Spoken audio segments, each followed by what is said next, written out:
il faut. Dans la version, la parole vivante. Alors, il faut les chasser. C'est que, Ndangawana, soi-disant pasteur, soi-disant apôtre. Bon, pasteur, il y a mambouane belé belé. Mambouane belé belé, vendeli ba apôtre, ba prophète, ba docteur. Ah, ba toyo pena, ba zali, ba ministre, il y a diable complètement. C'est que, Ozora kosomba ba mafuta, ozote ke la baninga mafuta. Yo za déjà akobe ba pona yo déjà eza nango. Maintenant yo pe mtozo somba. O mona teke awa balobi personne. Mutako pa kola ngona nzoto te. Tango pa kola na nzoto. Na ideni. Kozanga koyeba obe ba mfute yo. L'esprit de Dieu c'est quel esprit? C'est le Saint-Esprit. C'est que muto ba pakoli huile d'olive. Kati na yemoli mo santo azate parce que nous avons deux sortes d'onction. Onction oezo na huile. Na onction oyo na Saint-Esprit.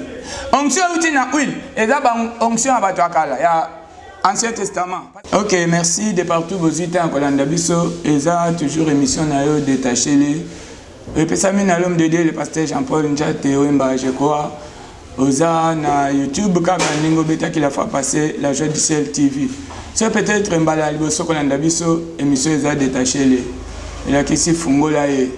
Fungola ye alors le kwanzambe apesi biso tana tongo oyo na lingi bisiko zolanda biso okangi misu ne fiske 1 minute to sambeli. Seigneur na lobi merci pour na bolingo na yo opesi biso encore souffle de vie. Faveur osaleli biso tokoki koleka te sans koloba merci et pa na yo mokeli. Yango tombo mape kumama na recommander émission na maboko na yo mulandi nyoso apambolama oyo pe akokabola émission oyo ako partager yango na bandeko apambolama loboko na yo et accompagner vie à libota na yo moko na moko amona kembo na yo na kombo na Yesu Christ. Amen. Oui, je crois c'est toujours votre chaîne La Joie du Ciel TV. S'abonner parce que à tout moment on peut kozwa ba nouveauté et que ça là bien. Je crois émission eza détaché les ningoyoki détaché les laxi fungola e. C'est qu'on fait allusion à des gens qui sont liés. C'est que comment savoir que je suis lié? C'est quand tu vois des complications dans la vie. C'est pourquoi nous avions dit que l'émission signe à lié, a besoin de la détacher, et la présence il y a un échec dans la vie, un échec répété. C'est-à-dire que moto aza kokangama ifa fungwama. Alors to zala ki kota lisa na émission na biso qui te kokoma na niveau ya kolobela ba prison parce que moto yo aza ya kokangama c'est que aza prisonnier. Alors to kota ki na niveau ya kota lisa ba sorte ya ba prison to lobaki toza na deux sortes ya prison. Prison ya liboso ndenge tokendeki na mukanda to monaki ke mutu mususu bakangiye pe babomie. C'est que les amouteux ceux qui marchaient salimi bateki bazui aux alamvite babomie. Je crois na balangage courant yo kakakeno mutakufi boye après ba loba songolo mutale songolo mutale. C'est que ndenga ke kuna za prisonnier. C'est pourquoi on dit Jésus tango yaki na mokili akendeki 3 jours na se amabele. C'était une mission ya kokende ko délier ko fungola bande ko na biso nyonso bataki okanga makuna. Et c'est pourquoi vous voyez na jour azomata tango asekui Bible les a confirmé que à c'est quoi qui n'a pas esprit est belé. Ben esprit on est là qui a banane. Et là qui a bande qu'on a vu sur l'Ancien Testament, c'est que banda Adam ti na le dernier muto akufa qui avant Jésus akufa. Et là qui Judas. Tout ce monde là bazala qui prisonnier à diable. Alors Jésus a qui détacher bango. Que délivrer bango, c'est que longo la bango na pouvoir, il y a la mort oh les qui ko bloquer bango. C'est pourquoi émission ningo na nango, je crois wana olandi prison à liboso. Mutu oh olanda biso sikoyo, c'est que ada prisonnier en catégorie wana te parce que aux en vie. Alors, ba prisonnier en vie, il y a un verset au total qui tangu mutu batike en vie, ba bomi été. Mais ada prisonnier na sens nini, je crois totanga ki Jérémie ensemble kuna yo pozo landa na biso totanga ki Jérémie chapitre na yango 51. OK, il faut comprendre de la sorte ya ba prison, c'est qu'il y a deux. Jérémie chapitre 51 totanga ki verset 34. Nazalia en version la parole vivante. La Bible nous dit Nabuchodonosor, le roi de Babylone, m'a complètement dévoré. Il m'a abandonné comme un plat vide. Comme un dragon, il m'a avalé. Il a rempli son ventre de mes biens que j'avais de précieux. Et puis, il m'a chassé. C'est que c'est la deuxième sorte de prison. C'est que, Moutou, qui est, Babomi était, qui est en vie, qui est en vie. Il est en vie, mais complètement dévoré. C'est que quand il est alors, il m'a abandonné comme un plat vide. Au moins, il n'a qu'à poser les autres mots. Il n'a qu'à tenir les mots. Il n'a qu'à Ata se déplacer à Kolongwa, à voyager à Kemikil. Kuna na poto, Mikande va compliquer. Ata pe akumoni penda ki azupe Mikanda. Mais via banda komene. Au moins, il a 40 ans na poto. Mais awa na mboka na bango. Atinda kelo te. Azane lo komo kote. Oyezo signifie 40 ans na ye ya poto. C'est que c'est un prisonnier. Alors, deuxième prison de Yangwana, Moutou aza en vie, mais souffrant. C'est que tu me suis là, tu es vivant. Oh bah, toi français, en train de vivoter. Aux autres vivre l'été. Mais apparemment, c'est comme si on a envie. Mais vie a passe. C'est pourquoi ils ont signifié prison. Alors, tu as dit que si on a dit ça, tu peux comme on vie à prison.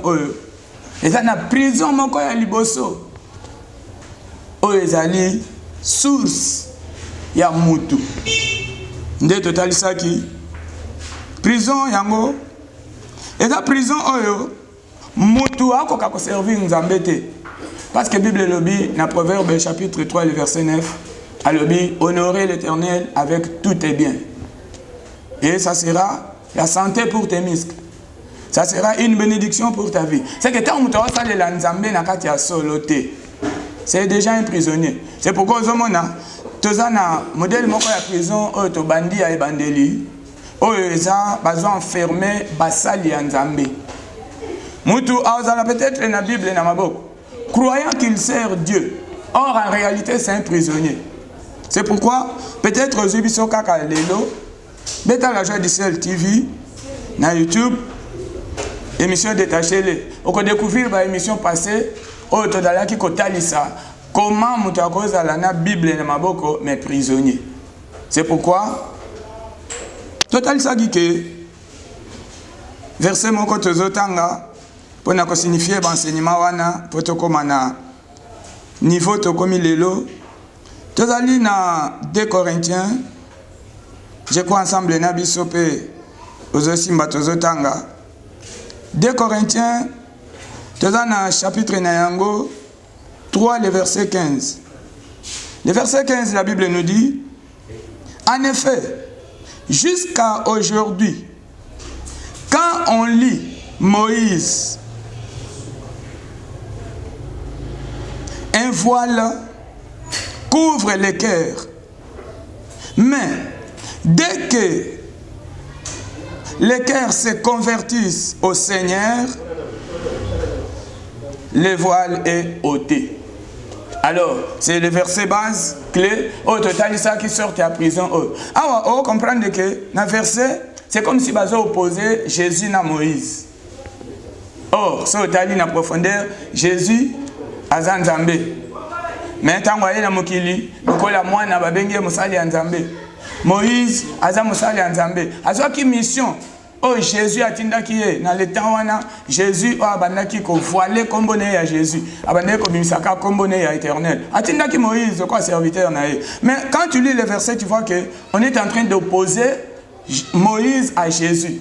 Qu'est-ce que cela signifie? Et justement tu connais qu'on signifiait que pourquoi bazo opposer bango, c'est parce que le sacerdoce a changé. De tu connais qui na mukanda na hébreu. Je crois au Tangaki, ceux qui peuvent aux Olanda Bisoka Lelo, Totala qui mukanda na Hébreu, chapitre 8, le verset 7. Bible lobby, le sacerdoce a changé, il doit y avoir nécessairement un changement aussi de la loi. C'est que prison oyo, et zo ou te la mpandi wana, okuta ke sacerdoce changé. Mais ce qui diable alingia continue kokanga basali ya Nzambe na prison na ye. Alors peut ça bango la Bible, alors peut ça liberté à côté la Bible. Alors peut ça liberté à côté ya, mais du moins na kati ya sacerdoce o échanger wana o ya kala. Parce que oyoki ke ceux qui sacerdoce wana za la kamalamu, mais basala ki ya mi balete. Sacerdoce ya kala ezala ki ya Moïse. Sacerdoce wana ezo a fondement na yango na tangu Melchisedek. Souviens-toi, tangu Melchisedek aye et pas ya Abraham. Melchisedec apesaki Abraham 20 na pain. C'est pour dire que sacerdoce fondement na yango ezali pain na vin. Alors, vin wana ya lelo o te remplacé dans le sang de Jésus. C'est pourquoi on dit tant que Abraham a dit sacerdoce wana, ya saleli yango te, azeli troisième génération. Aye ko zango apesi na Lévi. Nde babenga yango sacerdoce lévitique. Alors, tant que bazo le ba wana verset to kotanga na 2 Corinthiens. Alobi style le ceux qui batu ba olanda na idéologie à Moïse, les rites de Moïse, voit les autres kanga bango na mitem. Pour dire que ceux qui style le ningi to ça, muto sambela na nous selon Moïse, c'est un prisonnier. Alors, aoye bate gaza prisonnier parce que peut-être autant la Bible, parce que peut-être le père ya. Alors batu wana nde baza un danger public. C'est pourquoi tu as dit que na kotalisa les rites de Moïse parce que kunande danger angwe uti tangu lelo muto sambela nzambe et que ozana kati ya rite de Moïse yeba que oza faux parce que ba au mona wana ndenge bazo comparer ko tout mais opposé bazo opposer Moïse na Jésus. C'est que na moment otoza Moïse a commis le col na faux le col a mais a commis na faux. Jésus n'est vrai parce que Moïse azalaki image biloko akala wana ezalaki image les autres ça la sous image les autres comment ça la réalité qui est Jésus. Or Jésus c'est la parole.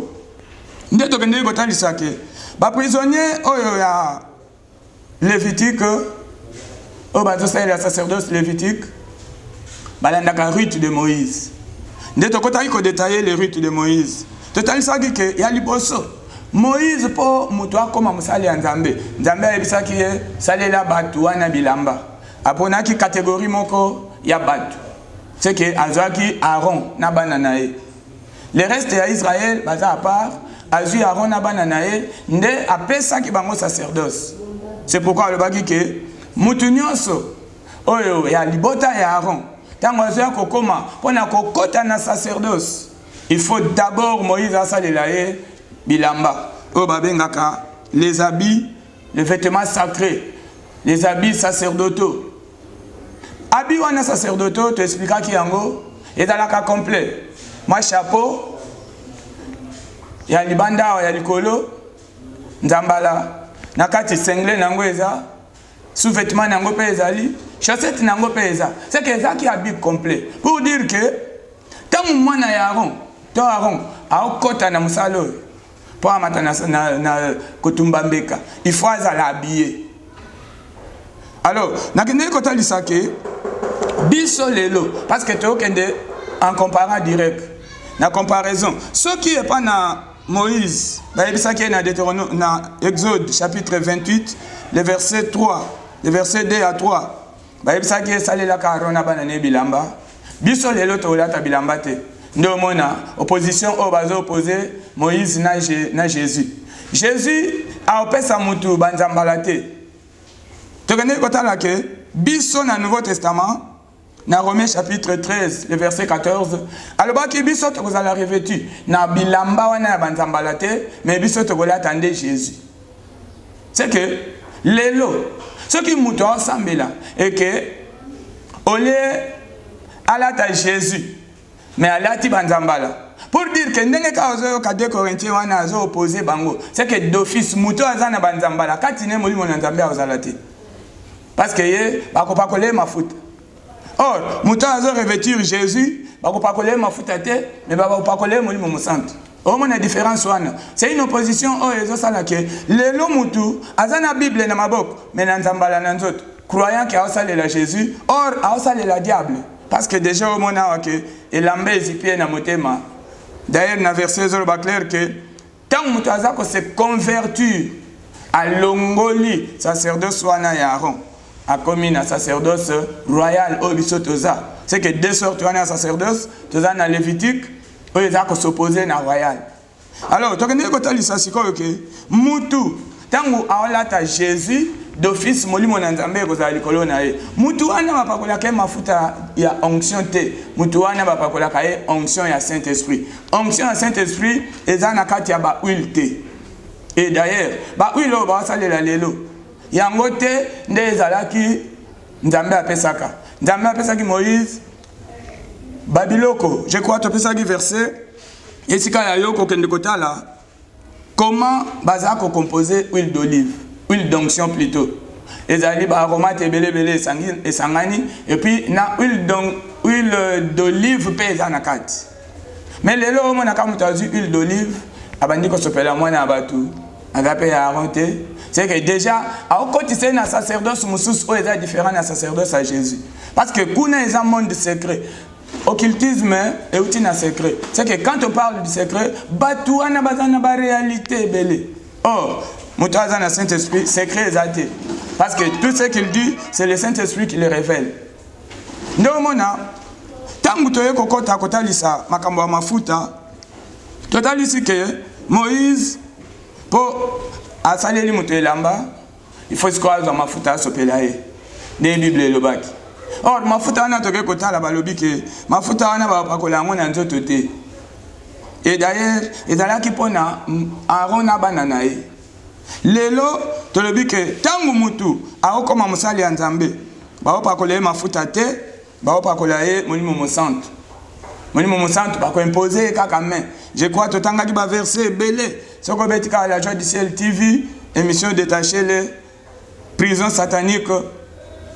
Deuxième partie, au Kozoa, émission passée. Au Izolanda. Alors, mafuta wana toke kotalisake. Soki mutu aopakola mafuta, o eza molimo mosantu te. C'est que au monake, il y a pas koli siko mafuta selon le passé. Or Bible lobby na Hébreu chapitre na yango 9, le verset 1er. Bible lobby chapitre 9, verset 1. Alors, la première alliance avait des règles contraires au culte. Un lieu réservé à Dieu de la terre. En Azana version, la parole. Aux kana na Louis II alobi. Or, l'ancienne alliance avait des ordonnances relatives au culte. C'est que Batouana yakala sacerdoce akala. Modèle na bango ya kosambela lelo et sepel sanzambe du souté. C'est pourquoi moni Jésus le jour à Mati tango sekui autant la Bible ebisio que abimina milimo ebele parmi lesquels se trouvait banda Adam. Ti na moto asuka ki liwa, ce qui saki liwa avant Jésus kokufa. Judas. L'esprit wana bazaki prisonnier. Jésus a tenu à côté de la prison wana atei bango, a ramené bango à bimisi bango. Pour dire que tant que l'Ancien Testament, les rites de Moïse, ils ont mémaillé na boloko, c'est un prisonnier satanique. C'est que lelo, ozana banzambala. Longola, aucun de prison y a volonté. Alors banzambala ngo sikoyo, ils ont deux sortes ya batu baola tango. Ils ont mutu mususu alati nzambala. Il n'est pas initié.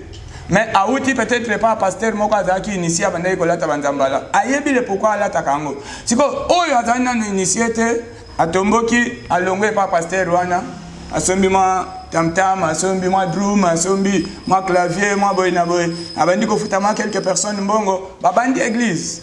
Donc on va bandi église. Aouti pas mutazai kolata nzambala. Idéologie wana nzambala ko sila été ayepe na yango. C'est que biya ozo nzambala lokola teni moko boy. Or en réalité na kati nzambala ezana makambo ezana se.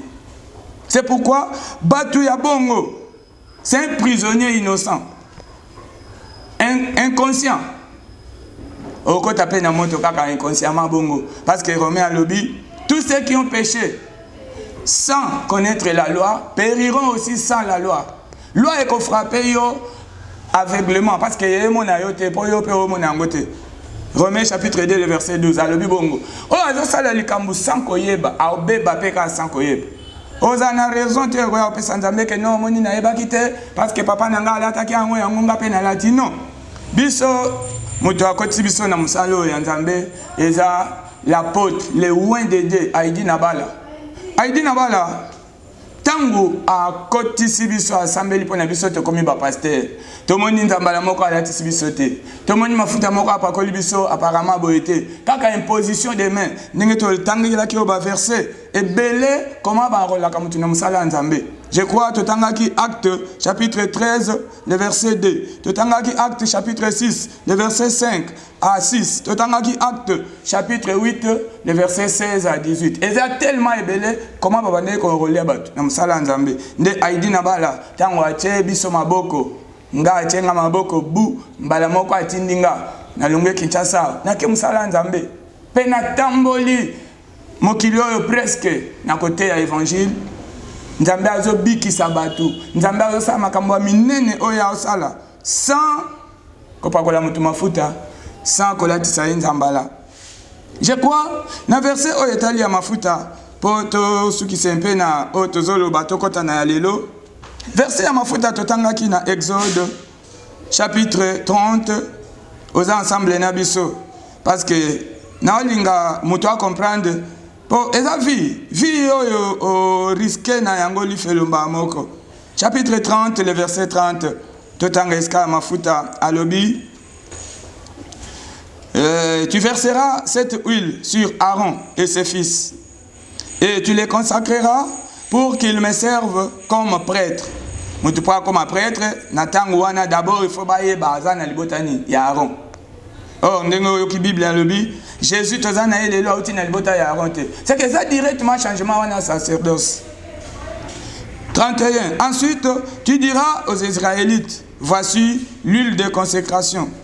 Vous en servirez uniquement au service du Seigneur, de génération en génération. Personne ne doit s'en servir pour frotter les corps. Personne ne doit s'en servir pour frotter les corps. Mutu moko te akosalela yango pona kopakola na nzoto. Mais lelo kota prêtre oyo na nzambala atekelaka bato mafuta. Bato oyo atekela mafuta oyo. Ba akokota bango pe na musala nzambe ou bien mafuta ngo mona msu akomo pakola yango na banzela bisika oteka bitula apakoli. Mususu ozana komba na musala. Mamulangi yango huile d'olive osombi. Esko kocho ngo koma na kiti opakoli. C'est que oyo ka mutu aboye. Azamundimi akala, sambela katro. Vraiment pour nous sambela, félicitations, sambela katro. Mais alali na butu, moi na sali fièvre. Tama osutuka, asimbi moi na boy fièvre makasi. Et quand sutuka ne azo kitanambetu, aolandes kati huile d'olive. Est-ce que mutu azaya Jésus ou bien azaya huile d'olive? Nde omona ke kombo moko ba pesi biso tobika na moka ya Jésus. Alors, tant mutu akomi ide na ye nyonso ekomi na mafuta. C'est que mutu baby c'est un prisonnier ya diable. Ndio mona peut-être mutu a commis esika ngo ba yebise komba ezali. Ole a s'installer abelela Jésus o avandi kati na ye azofungola saki azobimisa huile. C'est que mona ke bato yo to sambela différemment na bango. C'est pourquoi na pesi papa nanga idi na ba la raison. Tango ayaki lelo tozana bato to kaka ba bazalaka na temps ya idi na bala. Ba benga ka bango ceux qui ba komunini wana ba benga. Mais bazalaka ensemble. Pourquoi basali qui même église te? Pona nini bakabola ki o basali église o basali église? C'est parce qu'il y avait des choses relatives au culte par rapport na bango. Et l'homme de Dieu, l'apôtre Aïdi Nabala, a gardé son identité. Ninge basala qui alliance na Jésus, il n'a touché ni à l'huile ni à l'eau. Il n'a rien touché excepté la parole de Dieu. Parce que papa nanga nazalaki chaque jour avant bandamatea, Jésus est le même. Hier, aujourd'hui et éternellement. Alors, tant que tu ressemble à Jésus, mais, et comment est la complication, au salut recours dans ma foot. C'est que, au confirmé prison, au yosa. Alors, au salut la banzamba. Conscient ou inconscient. Bon, tu expliques que conscient, inconscient, moto, à la tango pour papa ne à l'attaque. Alors, conscient, et d'abord, déjà, on va initier. Ayebi que son azu couleur jour à sacerdoce tant on a que ne musala songo le fona la ta couleur tout na bato balata kango ba yebi so que balata ka couleur nyonso partout parce que ba couleur wana eza subliminaux derrière yango eza na force eza na kati alors tant yo la tango sans le savoir au sala kapé ba sacrifice sans le savoir yango na otala ke vie simbate ndio mwana mutuna nzambala mais un grand sorcier mutuna nzambala un grand magicien mutuna nzambala c'est que babiloko nyonso yo et otali sa formule wana. Alors 31 de alobi ensuite tu diras aux enfants d'Israël 32 alobi personne ne doit s'en servir pour frotter les corps. Personne ne doit s'en servir pour frotter les corps. Personne, je dis bien personne. C'est pourquoi à Jésus, il y a dans la Bible aucun verset. Oh Jésus a qui m'a foutu à servir, il y a un quelque part. Il n'y a aucun verset. Si tu as ce verset-là, tu peux me le donner. Mais du moins, à moi, ce que je sais, l'huile de l'Ancien Testament a été remplacée au Nouveau Testament par le Saint-Esprit. Parce que tu sais comment le Seigneur a été loin du Saint-Esprit. Ils appellent un verset biblique au courant. L'Esprit du Seigneur est sur moi. Il m'a loin. L'Esprit du Seigneur est sur moi. Il m'a loin. Pour annoncer la bonne nouvelle, pour guérir, pour faire tout ceci. C'est que, loin, il y a l'Esprit du Seigneur, et ça, loin, différent, dans l'huile d'onction. Et ce qui huile d'onction, bon, huile d'olive, directement, caca d'olive, sans mélange, il y a comme ça d'onction. Au moins, on était que vous même battu dans ma baie. C'est pourquoi, si ça venait de Dieu, ce que vous avez pour le coup, et ça, il y a pourquoi? Est-ce que vous avez un liloba? Je crois dans l'émission ceux qui t'ont écouté, mais ceux qui t'ont quelque part parce que petit à petit pour comprendre. Parce que une fois qu'il y a erreur na katia et si Jésus a placé, c'est que ozola tabanzambala inconsciemment longo la bois kandimela Jésus. Ozola tabanzambala consciemment Luca homme de Dieu assemble la ponayo alongola yo na royaume wana ya ténèbres. Akoto na royaume ya lumière. Alors personne, je dis bien personne. Personne ne doit s'en servir pour frotter le corps. Personne. Onga papa, onga nokoboy, onga tata mwasi. Biloko wana totike la ba magicien. Totike la ba occultiste ba oyo baza ba hypocrite te. Okuta mutu. Non, azanganga ebi asala ba bikeko na ye atambola kanango public. Asala penda ko batunya so ba bike, c'est un serviteur du diable. Wana kutu, ce que Jésus a koya, na yo oyo zo servir diable ya ko batama. Na magicien oyo zo servir diable en public. Ce que Jésus a koya, peut-être je crois à ko wangana yo, à ko boya yo mutoza ko batama. À cause oyo za public pour amonisi identité na complète. Mais yo zo sambela croyant que oza nzambe obatami na se ya Bible, oza na makambo ebele. Yango na tuna ke mafuta oyo ceux qui pende eza ya nzambe. Mai oyo ceux qui eza ya nzambe, ozote ka yango pona nini. Nzambe atindi biso na mokili. Atekeli biso mai. Bando la muki wana. Oza na compteur na vie na yo. Oyo eza ko bimisela ka facture. Ozote ke la batu biloko oyo pona nini. Na bino pe batu bo somba ka yango. Tala ndenge ozo somba libebi na yo. Alors, ozolandanga, alors personne, n'a personne. C'est que la Bible le but à mon côté. À quoi il faut là? Oui, à mon côté. Après sur ordre, à mon côté. Alors, 33 pour la constitution, si quelqu'un prépare un mélange comme celui-ci et en met sur le corps, mutu asali mélange ya boye. Apakoli angoli kolo ya via mutu. Alobinini. Il faut les chasser de la communauté. Il faut. Dans la version na otanga ezali la parole vivante. Alobi il faut les chasser. C'est que ndangawana soi-disant pasteur, soi-disant apôtre. Bon pasteur pena bazana mambwane belebelete. Ba mambwane belebele vandeli ba apôtre.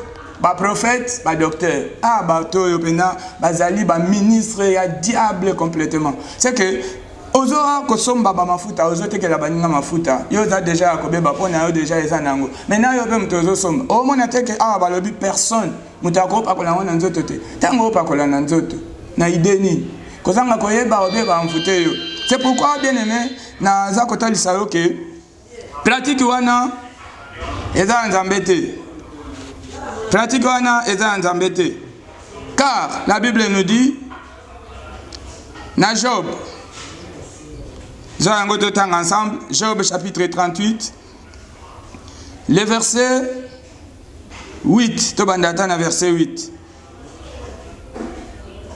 Alors, car dans l'homme, c'est l'esprit. Dans l'homme, c'est l'esprit. Et quand on parle de l'homme de Dieu, juste on voit l'esprit de Dieu. L'esprit de Dieu, c'est quel esprit? C'est le Saint-Esprit. C'est que mouton va pas coller huile d'olive. Parce que nous avons deux sortes d'onctions. Onction na huile, na onction na Saint-Esprit. Onction na huile, et là onction abatouakala. Il y a Ancien Testament, parce que ça c'est la sacerdoce lévitique, dans la rite de Moïse. Au Bible, le Bible est la rite de Moïse et l'amba égyptienne na motema, on comprend les membres embêtés. Mais ceux qui muta bongoli motema, wanande a commis à Jésus. C'est que d'office, l'élo, ceux qui mutu, azan ya kopakola, bapakoler huile d'onction, d'olive, quoi que ce soit. Muto katina moli mo santa ozalate. Parce que mutu pour Saint-Esprit azala katina il faut azala loin du Saint-Esprit. C'est pourquoi on dit Jésus, papa kola qui est huile d'olive te, papa kola qui est huile d'onction te, kola qui bangote, il y a aucun disciple. Oh Jésus azala qui m'a foutu à sopé li a pas collier. Parce que aïe ça qui est que bino bientôt tant que j'ai ça bango bientôt beaucoup azala loin du Saint-Esprit. C'est que pour une importance, il y a ma fouta. Alors, dans l'homme, c'est l'esprit. C'est que dans l'homme de Dieu, c'est le Saint-Esprit. Et quand aujourd'hui, tu sers Dieu, huile d'olive, d'onction, quoi que ce soit, c'est que tu es dépourvu du Saint-Esprit. C'est pourquoi on dit Batuango Lelo, bazo recourir na ba magicien, bazo recourir na banganga. Oh, ok, azana mon numéro. Peut-être que tu n'as pas, il y a biso pasteur, il y a biso apôtre, il y a biso prophète. Adala na banzambala mais asala ka miracle. Miracle c'est quoi? Miracle ça n'a rien à voir na makambo nzambe parce que autant dans la Bible Simon le magicien adala ki wana osala ba miracle mais ba miracle nyos ezalaki démoniaque, ezalaki satanique. Le diable aussi fait des miracles. Ko poser vie na likolo ya miracle était parce que ceux qui toko sala ma démarche pour tozo kende ko chite kala mingite 2 Corinthiens chapitre 11. On comprend un peu, Makamunini ezali kuna. Chapitre 11, le verset de Tangiata 15. Pour les serviteurs de Satan, ce sont des apôtres du diable. Ils font semblant d'accomplir ce qui est juste. D'office, ils sont serviteurs du diable et il finit comme leur onction mérite. Il finit comme leur onction mérite. Wana ezali la parole. Zela na zelayo kama muke na version mususu parce que peut-être okozala na ma complication na yango. Nazu Louis II. 2 Corinthiens chapitre 11. Le verset 15. Bible de Sabisonine. Alors, ce n'est pas étrange que ces ministres aussi se déguisent en ministres de justice. Leur fin sera comme leurs œuvres. Je le répète, que personne ne me regarde comme insensé, sinon recevez-moi comme un insensé, comme que moi aussi je me glorifie. Alors, Abakisa Lobi na 13. Ces hommes-là sont des faux apôtres, des ouvriers trompeurs, déguisés en apôtres de Jésus-Christ. Bien aimé, bazotanga comme apôtre. Ce n'est pas parce que batangi muto apôtre ne m'a à Jésus. Ozo kawana 11-13. Alors, ces hommes-là sont des faux apôtres. C'est que muto azana mulimo na nzambe katina ete bapakola ki mafuta na nzoto na ye azana nzambala. So kaza prophète, c'est kaza faux prophète. So kaza apôtre, c'est kaza faux apôtre. So kaza docteur, c'est kaza faux docteur. Bible les reconnaître yango. Pourquoi nazota lisayo que donc comme il attend Jésus à Zozonga, à Zoakozaba Oyaye. Tant qu'on demeurait dans les faux, c'est que Okozala na complication na vie. Alors, bateau bazana bafo, bafo apôtre, bafo docteur, bafo nengo yoki na 11-13 wana. Okoye babango comment? Et là on y nezo rendre bango faux. Ndomoni total un peu. Et là on y bango basimbaka. Na Psaume chapitre 115. Psaume chapitre 115. Aucun de comprendre parce que nous avions dit des sublimes. Il y a des choses qui sont subliminaux. Okuta na banzambala wana, banzambala eza subliminaux. Nakati ya banzambala il y a quoi? Nakati ya mafuta il y a quoi? Nakatiama, il y a quoi? 115, totalement verset 4. 115, le verset 4. Alors, Bible, leurs idoles sont en argent, en or. Les idoles de qui? Des faux docteurs, des faux prophètes et des faux follats. Bafonyo swana, bazana bikeko, bikeko ani ekoza la nord. Okuta mutu aza apôtre, aza prophète, babage belé na maboko, aza serviteur de Dieu. Ça sert à quoi? C'est que, dans la Bible, tout est permis, mais tout n'est pas utile. C'est que tant mutu asa le loko, il faut y eba, asa le lango, na suka na yango, ça sert à quoi? Ebele babago tene maboko, et servir na nini. Alors, leurs idoles sont en argent, et cause à la en or. Okuta mutu masingana loboko masingana loket le loto ke tipli loin ya na kozwa kombo nanga na komi ale na bandi kote ke la bat mutu ala tango na loboko ala ta soki na lokolo mais que c'est nité na biskato ke ndaka na ba magicien ba marabu o ke ndebo apesi o mo loko ke zo loko yo pakola zo loko yo simbaka o kanga nzoto. Or c'est sublime. C'est que tant que tu as bague, bijoux, ce sont ces idoles-là. Alors, Azor Balobi, leurs idoles sont en argent, en or. Elles sont l'ouvrage de la main des hommes. Et ça, les minama boko abat. Biloko yozolato, atayomo, eutiwan. Banzambalao, eutiwan. Pourquoi ils ont trace belé? Bon, bah croire eux, ça pourquoi?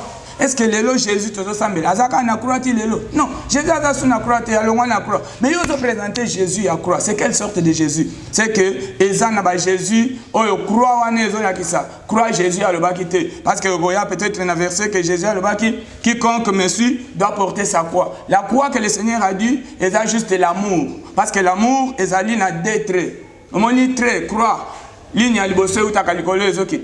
C'est l'amour de Dieu envers le monde. C'est que mutu ensemble les fois linganzambe. Quoi? Et ça faut composer une ligne mususu ya boy. C'est que amour du prochain. Donc on dit 10 commandements et vandi na kati ya deux lignes wana o ezo former la croix de Jésus. Mais croix o ba chana bilamba. Et ça croix wana Jésus te ezali ko signifier Tammuz. Ebi Tammuz. Mwana oyo numéro d'abota ki na mama na ye. Yende azo représenter ténèbres. Ne croix wana alobi elobakate. C'est pourquoi moi na mutazana babage elobate. Alors lokola alati bago ezolobate munoko ya bago ezanan ezaye prophète mutazolo. C'est que maloba ya banda loba wana azolo bisande bago wana po bage elobate ya simbia okaka akola ta bag akola ta chaînette akola ta grumette akosimbata kan anende komi asomo pena tina bakani ya. Moi chapeau na mutu Bible lobi eza soni mobali asambela na chapeau. Moi chapeau ningo tchono zo ka soni te. Ah yo kutu na féliciter yo po omonika ko cha chapeau eza soni. Okoma kolata kanzambala pamba sans chapeau. Déjà ka kolata ngo sans chapeau oza en dehors makomi yango nzambala. La ta cha identité na complète to mona yo obomba chapeau pour ani. Tiana chapeau na yango félicitations na yo mtozo cha chapeau parce que il fait le fungwami. Yo kutu mtoche chapeau te avant ko tali fait le kolekana na bafoué ba ko foueté yo parce que ozo comme manifester hypocrisie. Alobi na 5 alobi elles ont une bouche mais ne parlent point. Elles ont des yeux et ne voient point. Elles ont des oreilles, n'entendent point. Elles ont des nez et ne sentent point l'odeur. Lokola bango bazana nyoso yo bayo kakate, c'est que bikeko wana e salela muto ya lati yango. Munoko na ye ningo yo kazolo ba il a prophétisé. Ce n'est pas lui. Eza bago eza sublime. C'est que c'est un message baga lati wana elobaka. Mais ezo loba ezo ya kobimisande na munoko ya muto azo bimis. Notez bien que eza ba faux apôtre, ba faux docteur. Alors, sortez du milieu d'eux. Je crois que tu as dans Romain parce que tu as commis malembe pour nalingi aussi mbabiloko très bien. Ce que vous avez une question, numéro na biso ezawana. Okobenga na WhatsApp soit commis. Comment like émission like yango okopambola mananzela na yango.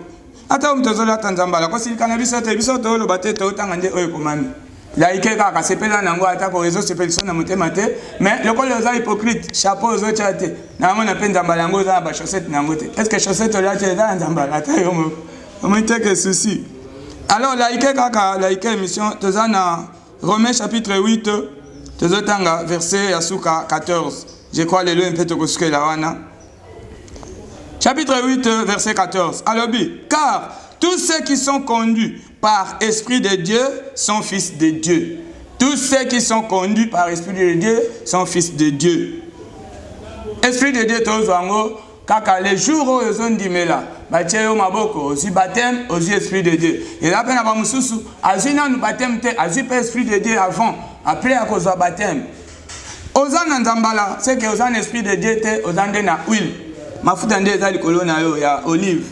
Longola yango luka esprit de Dieu à côté. Alors le biba onyo so baza conduit na esprit de Dieu, baza bana nzambe. Siko yo na nzambala oza conduit de quel esprit? Parce que esprit wana te nde bacheo na kati. Yo bacheo nde esprit ya bikeko yango zomona misapi na obabage oza na batashi ndenge na ndenge. Pourquoi bien-aimé nzambe alingi yo alobi bongola motema yango na pesi yo conseil yo zolata banzambala oyo ozopakola ba huile inconsciemment bongola motema bwaka yango tumba lata Jésus tango lati Jésus bisika nyonso kotambola obanga te lelo tokomi ba serviteur de Dieu bazobanga banga partout akoma boye moyen alia ezate akomi insécurisé c'est que atana micro akoma tambola na micro na na poche. Pourquoi? Parce que abanga eba ko poisonninga na yebi bible lobi ata omelielo kwa liwa okufate omoniti na o komi ko banga banga somo. Pourquoi? Parce que quand na Jésus a ko protéger yo azate mafuta wana azan impact moko na vie ya mutute ndoyo ke alobi tous ceux qui sont conduits par l'Esprit de Dieu sont fils de Dieu. Et vous n'avez pas reçu l'esprit de la servitude pour être encore dans la crainte, mais vous avez reçu un esprit d'adoption par lequel nous crions Abba. Abba qui signifie Père, en a 15. De 16 aïe que ceux qui s'alobi. Esprit lui-même rend témoignage de notre esprit que nous sommes enfants de Dieu. Esprit ezotatola ke tozabana na nzambe. Yoni nezotatola parce que ozimoni mona nzambe te ozima futa. C'est que merci na papa nanga il dit na bala paix à son âme biska kenda parce que à côté biso na nzela ya bien. En aucun jour à simba biloko. Alors cause à la fois apôtre ezouta na utilisation ya ba faux. Ozana ba idole malgré aux apôtres ya faux. Ozana Saint-Esprit, aux apôtres ya vrai. Ya Saint-Esprit, bapakola ke mafuta te bapoza ka yeme. Yo opoza kani. Pakola ka mafuta te pakola ka main. Yango bien aimé outi kolanda biso, c'est que eza émission na détaché les la Joie du Ciel TV s'abonner. Kabola émission oy. Kabola yango kaka geste ko sala yo kabola yango eza évangélisation sali pe li pamboli na part na yo eza. Parce que je le confirme, pour biso petozo vivre yango. Nzambe oyo atika ki quelque chose katina biso à travers son serviteur Aïdi Nabala. En tout cas, c'est un vrai Dieu. Alors, c'est pourquoi son serviteur aussi repose en paix. Alors, yo pozo landa biso toza besoin kimia ekota ce que Jésus a ye. Yango oche maboko na motema bisko ozali kolanda biso. Olingo bongo la motema na lobi numéro na biso ezaka kawana. Na wacha poana soko tali okomona 00243 99 140 56 36 99 140 56 36. On est à numéro nabiso émission ezali la Joie du Ciel TV. Partagez yango yo moko zui avant partager salela yango kota na mutema na yo parce que kako salela yango eko fungola yo domaine nyoso ya vie kangama il faut fungwama loboko na nzambe oyo tinda ki olanda biso kaka ndengo landi wana cha loboko na mutema tozo sambela.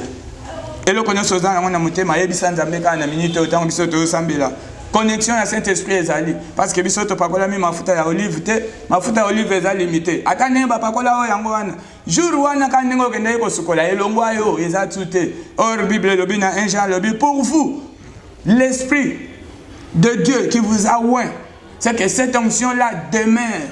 L'onction demeure mais l'huile ka okeko sukola pe elongwe. C'est pourquoi on dit moko pe bilamba ngwa nzambala emsolo ngola kango che na ndako ochaka suna ndako pani tambola kana yango mais biso toza wena Jésus to lati Jésus to tambola kana partout. C'est pourquoi devant tout problème qui se pointe à n'importe quel moment c'est Jésus là qui est en nous. C'est pourquoi ce qui est en nous, celui qui est en nous est plus grand que celui qui est dans le monde. Mais yo peut-être un temps en Zambalosa sécurisé. Bon temps on Zambal insécurisé. C'est que faveur et quand on a vu na yo, tu as le boko na motema to sambela. Yesu na sengi le boko na yo et touché vie et andekonanga. Parce que nanga comme andekonanga. Bien que banzambala oh, les accidents et yamba moto pe zika. Parce que dans moni les jours bazo sambisa yo Jésus Pilate a passé la banzambala wana et mbala moko récupérer pouvoir au longoli yango nzambala physique et comme nzambala spirituel o eza présence na yo mobimba lata ndeko nanga o yalandi lata moko na moko le boko na yo et touché amona bolamu bisika nyonso akangama moto pe la singa wane katana biloko nyonso o evangélie na nzoto o banganga ba pesiye ba bag o eza subliminaux eza la ba veste eza subliminaux ba kazaka oyo ya Satan o emona na kateme vandi na kati ya nzambala message na yango nyonso eza la nile neutraliser présence de Nzambe et accompagner moko na moko na kombo na Yesu Christo. Amen. Merci Nzambe apambola yo, surtout apambola les grands boss, les nouveaux mariés, papa Matondo, tika faveur ya Nzambe ko to na mikili siko zali. Alors le boko na Nzambe continue, to monani na émission ya sima, partager, s'abonner, pe faveur ya Nzambe kota na kombo na Yesu. Merci, bye.